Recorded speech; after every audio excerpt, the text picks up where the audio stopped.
The Snider football team, obviously you guys played some really good football, culminating, last week in a big victory. So what are you guys doing well that you're looking to roll into this Week 9 matchup? Just having the confidence and just working our butts off.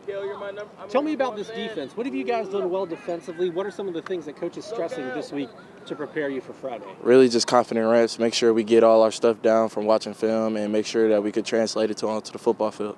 What are some of the things that Coach has stressed about Bishop Luers that concerns you guys defensively that you have to do to corral what they've got?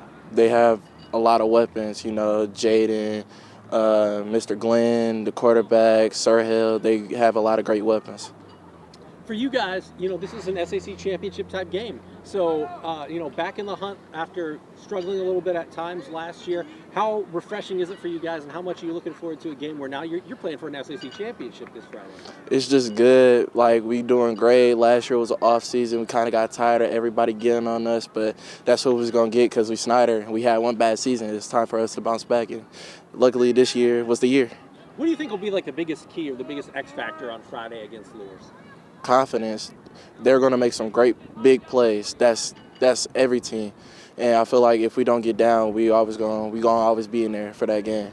Final question: what do you expect the atmosphere to be like, and what are you most looking forward to about it? I mean, it's not often you play a Week 9 game where it's for all the marbles to a degree. I expect it to be amazing. The first game we had a lot of people. I expect way more people to come to the game because you have two great teams, and it's amazing. Good deal. I love it, my man. All right, thank you. Good luck.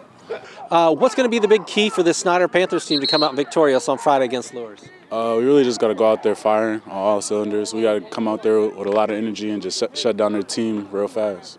When you take a look at what Luers does, what are some of the concerns that you have, and how do you slow them down and do what you guys do on a Friday night? Luers love to pass the ball, with their quarterback has got the #1 passing yards and stuff. But our secondary has gotten a lot better and been practicing on their coverages all week. So I'm not really worried about anything. Offensive line kind of sets the tone for what Snider does on the offensive side of the football. So how much are you looking forward to this challenge, and what can you guys do up front to really kind of, set the tone for what this Friday night game is going to be all about? All we can do is set the tone and open up lanes for my running back and get him some yards.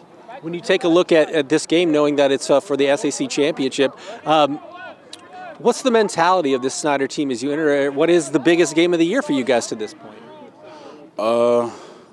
We gotta win. Ain't no lose. We gotta win. A final question: what are you most looking forward to about Friday night? I mean, championship on the line, Snider Luers Week 9. Very rarely do you get a chance to straight up play for a championship in the final week of the regular season. I'm excited for the picture afterwards with all the seniors holding the trophy. I like it. I appreciate it, man.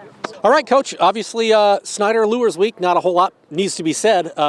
When you take a look at this matchup, what are some of the things you guys are working on this week to limit what Luers does on both sides of the football? Well, that's a difficult task. They're very talented, just a good team. I think the fact that they've gone 8-0 through this part of the conference, and there's some good teams in the conference, speaks for itself. And they're not flukes.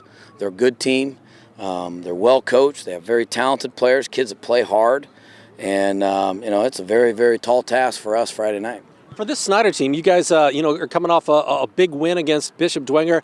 The offense seemed to have both facets of the game going. What are you guys doing well that you're looking to carry over into Week 9? Well, we're just getting better each week. We want to be balanced on offense. Everybody knows we run the ball, and we run the ball well. We have to be able to throw it, and we showed we throw the ball well. And I think it's been a work in progress, and we're getting better each week in all facets. And I think the most encouraging thing for us as coaches, we're seeing that every Friday night. We're getting better every Friday night, and that's our goal as we get ready for the championship part of a season and the playoffs.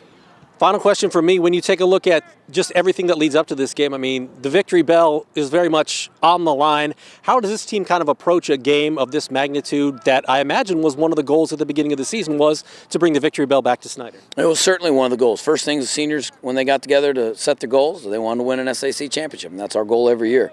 It'd be our 18th SAC championship in program history, and that's special. But, how do we approach it? It's really not about any of that stuff. It's about making sure you're in the right gap, making sure you're playing the right coverage, making sure you're blocking the right guy, making sure you're reading the right guy, and you're executing those things. If we focus on those things and not the end result and the things that come from doing all those things correctly, then we have a better chance to be successful. It's when we focus on end results prior to them happening that we get caught up in the moment and, you don't play as well as you're capable of. And that's the challenge for 16, 17, 18-year-old kids, to get that kind of part of it out of their mind.